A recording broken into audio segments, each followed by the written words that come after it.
I'm Sarah Lee, a Hong Kong cyclist. I believe passion is a very important quality of an athlete. To me, cycling is my work, my life, and what I live for. I give my all to prepare for every race. Training is demanding, but I keep going because I love the sport. I forget the pain and keep pushing forward to stay ahead.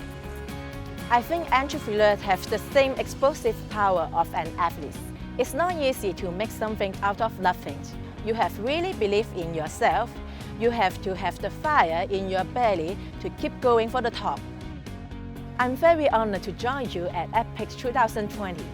It's exciting to see brilliant innovators explaining their pioneering idea in only 60 seconds. This is truly eye-opening. I think all innovators deserve our continued support, just like all Hong Kong athletes.